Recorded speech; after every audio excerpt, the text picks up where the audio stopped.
नमस्कार जी, मैं जी बंगाली इस समय टिकरी बॉर्डर पे हूँ और कुछ हमारे नेताजी हैं, उनसे बात करते हैं। नमस्कार जी। शहीदों को शहीद का दर्जा दे, जो सीधे प्रधानमंत्री को जिम्मेदार मान के लिखित सुसाइड करके और 281 किसानों ने आज शहीद दी है, क्या उनकी मौतों की जिम्मेदारी तय नहीं होनी चाहिए?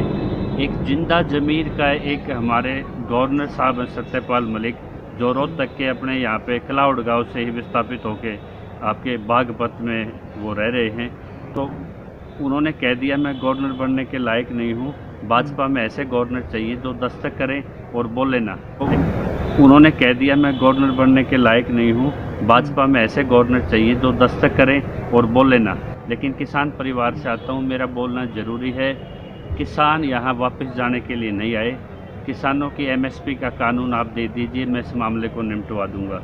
और यही बात जब दूसरे सिरे से आती है तो प्रधानमंत्री जी को समझ आती है। बंगाल में एक मैसेज दे रहे हैं आज आपके ये लगाओ केरला में, तमिलनाडु में, 5 स्टेटों में किसानों ने पहली बार राजनीति में एक मैसेज देने की कोशिश की। संदेश भले ही गैर राजनीतिक है, लेकिन इशारा और राजनीतिक चोट ऐसी दी जिसमें कह दिया गया तुम अगर हमारी ज़मीनें, हमारी खेती छीनोगे, हम तुम्हारी ज़मीन, तुम्हारी राजनीति ख़त्म कर देंगे। और अब किसान जब निर्णायक मोड होगा चुनाव प्रचार से पहले, जो विपक्ष में इनको हराने की हालत में है वो उनके मंच पे भी जाएंगे और इनका सीधा इनको पटकनी भी दे के आएंगे। तो आज एक जिंदा ज़मीर का आदमी बोला है, अगर और आज बैंक सेक्टर ख़त्म हो रहा है, बैंक सेक्टर ने चेतावनी दी है कि यदि हमारे 2 बैंकों का इन्होंने प्राइवेटाइजेशन नहीं रोका तो मार पार की लड़ेंगे। आर पार की लड़ने के लिए मसाला चाहिए, रसद चाहिए, टिकने की हिम्मत चाहिए, 281 लोगों की शहादत देने की ताकत चाहिए।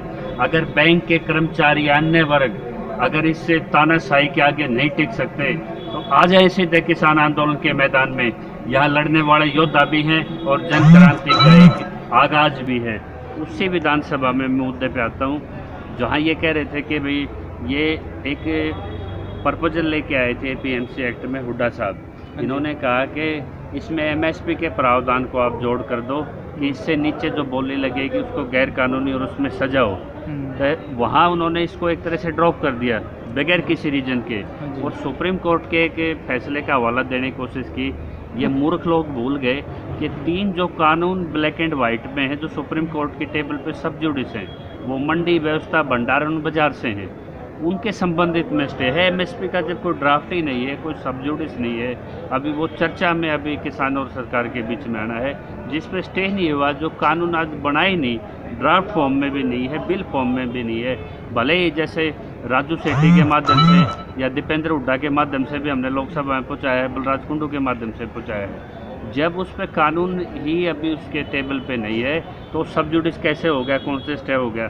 तो इनको लग रहा था कि इस स्पीकर पे कार्रवाई निश्चित तौर पे होगी, चाहे वो राज्यपाल के पास जाके हो या राष्ट्रपति के माध्यम से हो या जुडिशल रिव्यू के माध्यम से हो। जब कांग्रेस के विधायक का कुलदीप वत्स का बादली से विरोध हो सकता है सिर्फ इसलिए कि उन्होंने कहा था कि 3 कानून बन के तो इस्तीफा दे दूंगा, अगर रैया की ठोड़े पानों की ज़मीन वापस नहीं लौटाई तो मैं इस्तीफा दे दूंगा। आज जब कांग्रेस वाले को इस्तीफे मांगने लग गए तो ये जो भाजपा और कांग्रेस विपक्ष जरूर है, और तो सर मैं एक सवाल करता हूं। एक खेल है इनका, और इस खेल को जब इन्होंने लगा कि लोगों में अब जाने की हाजिरी बंद होगी, लोग घुसने नहीं दे रहे, तो इन्होंने एक कमेटी बना दी है, या आपकी आंदोलन की ताकत है, जिसमें स्पष्ट कर दिया 5 इसमें मेंबर लिए हैं, किरण चौधरी भी है, बत्रा जी भी हैं, राजकुमार गौतम भी है, 2 बीजेपी वाले हैं। ये इन्होंने राजी कर लिया कि एपीएमसी एक्ट में एमएसपी कानून का प्रावधान देने के लिए आपको तैयार हैं, और यही सारा आज राजनाथ सिंह ने दिया है। तो जब इनकी ज़मीनें खिसक रही हैं, किसानों को एक बड़ी इसमें सफलता मिलेगी। तो सर एक सवाल करता हूँ मैं, जिस तरह अभय चौटाला ने है वो अपना इस्तीफा दिया, उसके बारे में आप क्या कहना चाहोगे? लास्ट सवाल है सर। वो भी अपनी ज़मीन तलाश रहा है। अच्छा। जिसके डीएनए में लुटेरे का एक शब्द जुड़ गया कि अभी सत्ता के लुटेरे हैं। जिस बुजुर्ग ने खेत से बैठ के किसान के पास पूछा करता था जब तब वो कि भाई क्या नुकसान हो गया, भाई किसे के हरिजन के जापे में कोई दिक्कत थी, मातृत्व और ये योजना लगा दी सबके लिए। जो लोगों में बैठ के कानून तय करता था, जब लोग कह रहे हैं आज इसका तू साथ छोड़, किसान विरोधी ताकत है, तो आज उसकी बहू बन के बैठ गया वो।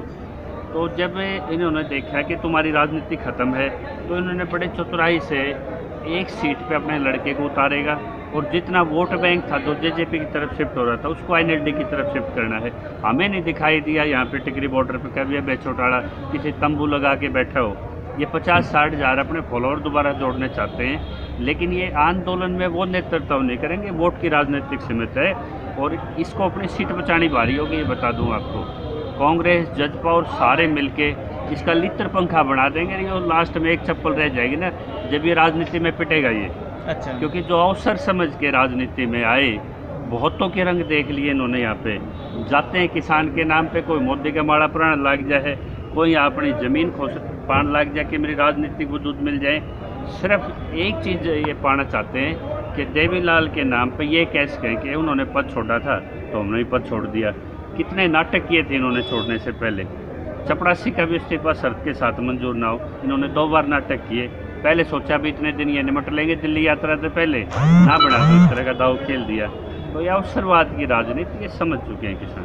बहुत बहुत धन्यवाद आपका। मैं राजू बेनीवाल जी, टिकरी बॉर्डर थे। इन्हें लाइक कर दिया करो, सब्सक्राइब कर दिया करो, और हमारे प्रधान जी इतनी मेहनत करते हैं उन्हें लाइक कराया करो। जय हिंद, जय जवान, जय किसान।